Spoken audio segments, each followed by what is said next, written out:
Hi, my name is Katye Anna, and I'm a teacher of soul. Many times my students hear me talking about experiencing a peace which surpasses all understanding. And recently, I've been asked, how does one find this place of peace? My journey has taught me that to find peace which surpasses all understanding and to hold that vibration, you must first enter into a life of trust. I believe that trust is faith in action. When my husband Alan birthed into spirit, I trusted I would be taken care of. I trusted that I would get through the unbearable pain and sadness despite what I was experiencing in the moment. Even though I trusted I would get through that time of great sorrow and sadness, I had to rely on faith to get me through those early days. I had faith that one day I would not feel the gut-wrenching pain. Faith requires believing, trusting in something despite the experience one is going through at the time. For me, faith is something you have. Trust is something you do. I can't say I always like where the journey of life takes me, but I do trust that despite outer world experiences and a world that seems crazy and out of alignment with love, that if I stay open to love and if I trust, I will enter into a state of peace which surpasses all understanding. Anna has recently said that you cannot know the heart of another until you know your own heart. Many years ago, I began on a journey to know my heart. I didn't know that that's what I was doing, but now it's quite clear that over the last 20-some years, I was on a journey to know my heart. And in knowing my heart, I now know my soul. Again, this wasn't an easy journey because it required me to be brutally honest with myself and look at the fragmented, wounded parts of myself that had closed down my heart. The world of spirit speaks to us through the heart. So when we close down our hearts, we close down the pathway from the world of spirit. We all get hammered by life experiences. People let us down. Relationships end. People we love birth into spirit, sometimes even at their own hands. Our hearts become fragmented and wounded. When we hurt emotionally, we close down our heart. We think we do this to protect ourselves from the pain and the heartache. But in closing down our hearts, we are actually closing ourselves off to love and the peace that we can receive from the world of spirit. Even the love of our soul and God can't break through the pain because we have closed ourselves off from love. Nothing can break through this box of pain and suffering until we're ready to let go of our attachments to the experience of pain and suffering. Many times, it's not the experience that creates the wounding, but it's our attachments to the experience. Letting go, it isn't easy, but it's much easier and better to let go of an experience that has ended than to hold on.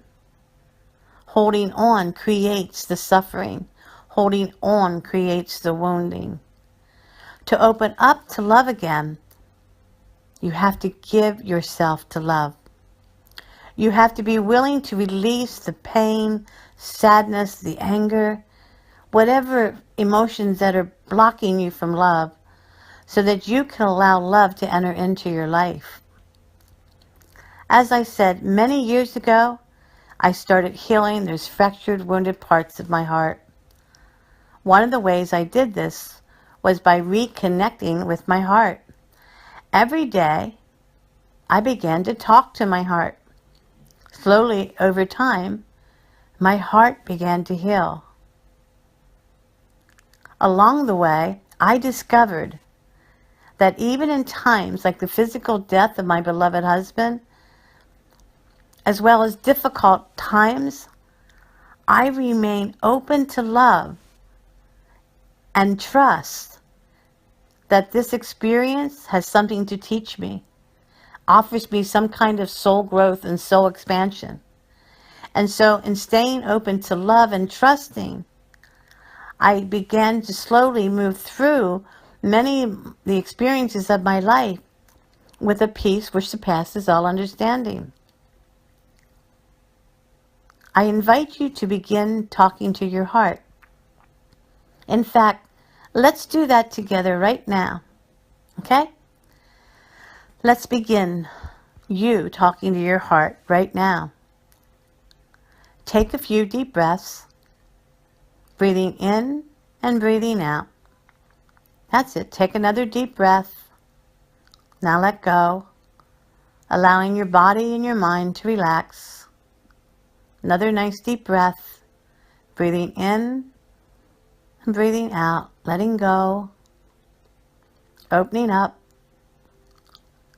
Now, put your hands up to your heart and slowly take your hand out. Look at your heart in your hands. Now slowly begin to talk to your heart.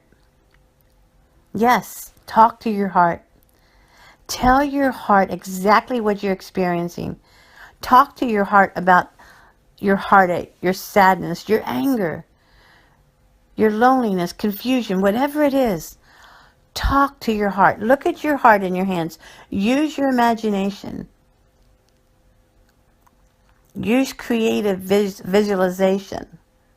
See your heart in your hand and talk to it. Don't hold anything back. And it's okay to cry while you're doing it. Talk to your heart.